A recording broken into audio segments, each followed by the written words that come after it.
नमस्कार दोस्तों, जैसा कि अभी हाल ही में एएलपी टेक्नीशियन CBT 2 का रिजल्ट आया और दोस्तों इस रिजल्ट में देखने को मिला कि बहुत सारे उम्मीदवारों के पार्ट बी में मार्क्स कम हो गए।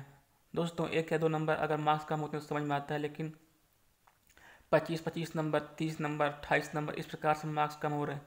और दोस्तों किसी एक के साथ ऐसा नहीं हुआ है, बहुत सारे उम्मीदवारों के साथ ऐसा हुआ है। मैंने खुद 4-5 उम्मीदवारों का चेक किया खुद से और देखा कि पार्ट ए में तो उनके अच्छे नंबर आ रहे हैं, 80-82 नंबर आ रहे हैं, लेकिन पार्ट बी में उनके अच्छे नंबर आ रहे थे, जरूर आ रहे थे, लेकिन जैसे नॉर्मलाइजेशन हुआ पार्ट बी में उनकी बहुत ज़्यादा नंबर कम हो गए। बिल्कुल लगभग 28-28 नंबर, पहले उनके 48 नंबर आ रहे थे, लेकिन जैसे नॉर्मलाइजेशन हुआ उनका पहुंच गया 24 नंबर। अब दोस्तों ज़रा सोचिए कि पहले वो पास हो रहे थे, लेकिन जैसे नॉर्मलाइजेशन हुआ वो फेल हो गए। उनके पार्ट ए में भी अच्छे नंबर हैं और पार्ट बी में भी अच्छे नंबर थे, लेकिन नॉर्मलाइजेशन पता नहीं किस बेस पे रेलवे ने किया कि उनका नंबर 25-25 नंबर कम कर दिया। तो दोस्तों ये सच में सोचने वाली बात है कि ऐसा रेलवे कौन सा फार्मूला यूज करके ऐसा नॉर्मलाइजेशन करती है उम्मीदवारों का, जिससे उनके इतने नंबर कम हो जाते हैं। तो दोस्तों मैंने सोचा कि क्यों ना आपको जो रेलवे का फ्रिक्वेंटली आस्क्ड क्वेश्चन का जो उन्होंने आंसर दिया है नॉर्मलाइजेशन के बारे में, उसके बारे में मैं आपको बताऊं कि उन्होंने फैक्स में क्या लिखा हुआ है। दोस्तों उन्होंने फैक्ट में जो लिखा हुआ है आंसर, उसके बारे में बताऊंगा कि जो मार्क्स हैं क्यों कम होते हैं। इसमें इसका जवाब दिया हुआ है कि जो मार्क्स हैं वो कम हो सकते हैं। तो चलिए देखता हूँ उन्होंने क्या जवाब दिया फैक्ट में। तो मैं आपको पढ़ के दिखा देता हूँ उनका जो ऑफिशियल फैक्ट है नॉर्मलाइजेशन के बारे में, वो मैं आपको पढ़ के बताता हूँ। तो दोस्तों इन्होंने पहले तो बताया है कि why examination is conducted in multiple session. इन्होंने इसके बारे में बताया कि मल्टीपल सेशन में क्यों कंडक्ट किया गया। दोस्तों हम मेन मुद्दे की बात करते हैं कि हमारा जो मार्क्स कम हो सकते हैं कि नहीं हो सकते। तो इसमें सबसे पहले ये देखिए, इसमें लिखा हुआ फैक्ट कि so can normalisation result in reduction as well as increase in the marks as compare to the raw marks. मतलब रॉ मार्क्स जो नंबर कम हो सकते हैं क्या, तो उसमें इन्होंने बताया कि यस, जो रॉ मार्क्स नंबर है कम हो सकते हैं depends on statistical parameters calculated based on the performance of candidates in the session of the candidates as well as candidate of other session। इन्होंने दोस्तों एक बेस सेशन बनाया हुआ है, उस बेस सेशन के आधार पे ये लोग डिसाइड करते हैं कि किस शिफ्ट का जो मार्क्स है वो कम करना है, किस शिफ्ट मार्क्स ज़्यादा करना है। तो दोस्तों इसके आधार पे इन्होंने मार्क्स कम कर दिए, लेकिन दोस्तों इतना ज़्यादा मार्क्स कम करने का कोई फार्मूला नहीं होता, कोई रूल नहीं होता, लेकिन जितना इन्होंने 25-25 नंबर कम कर दिए। तो आगे तरफ देखते हैं और क्या उन्होंने लिखा है। व्हाट इज रा स्कोर, हाउ रा स्कोर इज कैलकुलेटेड। दोस्तों उन्होंने रा स्कोर के जो फार्मूला दिया है और जो प्रोडक्ट मास का फार्मूला होता है उन्होंने बताया है। ये देखिए स्कोर आउट ऑफ 100, इसका मतलब होता है दोस्तों प्रोडक्ट फार्मूला। इन्होंने प्रोडक्ट फार्मूला बताया है कि अगर किसी के 52 नंबर आए हैं, 2 क्वेश्चन अगर रॉन्ग हो गए तो 98 क्वेश्चन पे उसका परसेंटेज बनेगा इंटू 100। तो इस प्रकार से 53.06 मतलब 52 नंबर से 53 नंबर हो गया। तो इस प्रकार से प्रोडक्ट मार्क्स बनता है, लेकिन इसमें भी दोस्तों गड़बड़ी देखने को मिली है कि रॉ मार्क्स से भी प्रोडक्ट मार्क्स कम आ रहे हैं। नॉर्मलाइजेशन की तो बात समझ में आती है कि हो सकता है कम हो सकता है, लेकिन प्रोडक्ट मार्क्स तो हमेशा दोस्तों ज़्यादा ही आता है। उससे अगर एक दो क्वेश्चन इग्नोर कर दिया जाए, एक दो क्वेश्चन अगर गड़बड़ हो गए, तो प्रोडक्ट मार्क्स हमेशा रॉ मार्क्स ज़्यादा आएगा, क्योंकि वो दोस्तों जो वैलिड क्वेश्चन रहते हैं उस पर कैलकुलेट होता है और इंटू 100 होता है। तो दोस्तों ये तो ज़्यादा ही आना चाहिए। ये तो इसके बारे में तो कोई शक नहीं, कोई मतलब गुंजाइश नहीं है कि इस रॉ मार्क्स कम आ जाए, लेकिन बहुत सारे लोगों को ऐसा भी हुआ है कि रॉ मार्क्स से प्रोडक्ट मार्क्स भी कम आ रहे हैं। अब दोस्तों चलते हैं आगे। आगे क्या दिया गया, आगे दिया गया हाँ इसमें दिखा can candidates of same session have variation in the increase in the marks after normalisation. इसके बारे में बताया कि अगर किसी कैंडिडेट का सेम सेशन में मार्क्स इंक्रीज हो सकता है, इंक्रीज या डिक्रीज मतलब घट बढ़ सकता है क्या। तो इसके बारे में उन्होंने बताया है कि यस, मतलब उन्होंने कहा कि घट बढ़ सकता है सेम सेशन में अगर एग्जाम दिया तो भी। तो इन्होंने इसका कारण बताया है कि this is because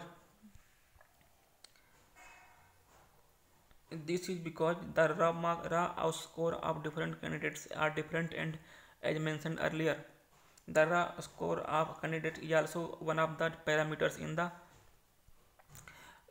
calculation. So increase decrease of one candidate may differ from increased degree of another candidate is the same session. Please see example below. इन्होंने एग्जाम्पल भी दिया है। तो दोस्तों मतलब इन्होंने सेम सेशन में अगर है तो भी इंक्रीज डिक्रीज हो सकते हैं, उन्होंने ऐसा बताया है।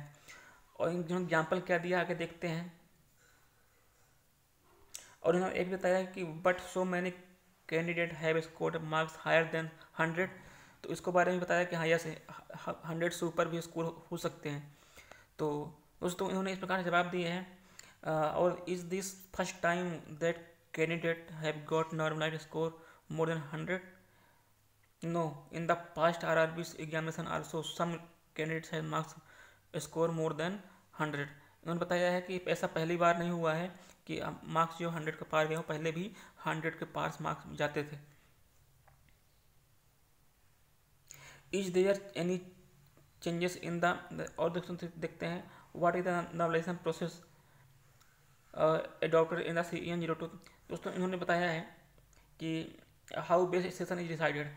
इन्होंने जो बेस सेशन दोस्तों जिसके आधार पे मार्क्स इंक्रीज डिक्रीज करते हैं उसके बारे में बताया है कि हाउ बेस, एक मिनट दोस्तों,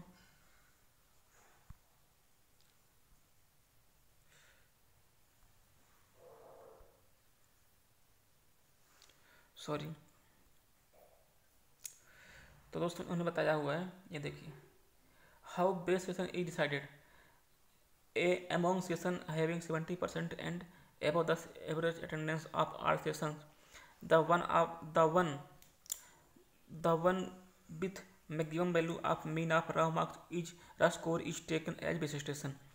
तो इन्होंने बताया दोस्तों, ये देखिए, इन्होंने जैसे इन्होंने ये बोलते हैं कि मैं जो सेशन पूरे सेशन का एवरेज निकालते हैं और उस एवरेज में जो स्टैंडर्ड डेविएशन होता है, मतलब कि जिसमें ज़्यादा डेविएशन होता है उसको ये लोग बेस मान लेते हैं। जैसे कि इनके पास कई सारे 9 शिफ्टों का पेपर्स हुआ है, ठीक, 9 शिफ्टों के पेपर में इन्होंने मीन मतलब निकाला हुआ है, एवरेज निकाला हुआ है। और एवरेज निकालने के बाद देखिए दोस्तों 38 जो एवरेज आया है उसका जो डेविएशन हुआ है 18.32 नंबर, सबसे ज़्यादा डेविएशन हुआ है।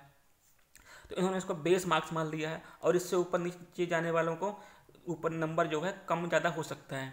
तो इस प्रकार से दोस्तों ये लोग कैलकुलेट करते हैं नॉर्मलाइज मार्क्स की कम ज़्यादा कैसे हो सकता है। लेकिन फिर भी दोस्तों इन्होंने बताया है कि 1 या 2 नंबर ही, मैंने कहीं देखा था कि 1 या 2 नंबर कम ज़्यादा हो सकता है, इतना भी नहीं कि 25 नंबर 33 नंबर कम हो जाए।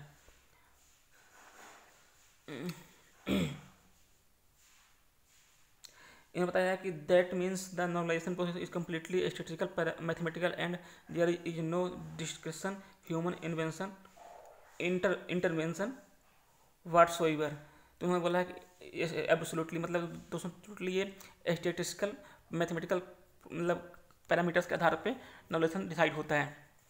इसमें कोई ह्यूमन इंटरवेंशन नहीं होता है, मतलब कोई अपने मन से कोई कुछ नहीं करता, बस मैथमेटिकल उस पर ही एक कैलकुलेट करते हैं, लेकिन फिर भी गड़बड़ी इनके द्वारा हो जाती है। अब कैसे होती है ये लोग जाने। इसमें दोस्तों सबसे मेन पॉइंट ये देखिए, जो आप लोग को बहुत देर से इंतजार रहा होगा कि can normalised score be less than raw score, मतलब कि रॉ स्कोर से रॉ मार्क्स से, जिससे मान लो किसी का रॉ स्कोर 48 नंबर आ रहे हैं लेकिन नॉर्मलाइज्ड मार्क्स उनके 32 नंबर हो गए, तो क्या ऐसा हो सकता है? तो उन्होंने बोला है कि यस हो सकता है ऐसा। इसमें लिखा हुआ है it can be certain cases, मतलब ए सर्टेन केस में ऐसा होता है। For example if SD and mean of base session is 18.80 and 42.28 respectively and the SD मतलब and mean are candidate session 19.9 and 41.62 for an raw marks raw score of 75 the normalised score would be. तो दोस्तों इन दोनों जो candidate का number है उन्होंने इसका normalised marks का फार्मूला बेस पर कैलकुलेट किया है और देखा है कि किसी के अगर 75 नंबर आ रहे थे तो उसके 73 नंबर हो गए। तो इस प्रकार दोस्तों मतलब कितना, 1 या 2 नंबर कम हुए, 1.5 नंबर। तो इतना कम उन्होंने हो सकता है, लेकिन इतना ज़्यादा कम हो गया, सोचने वाली बात है।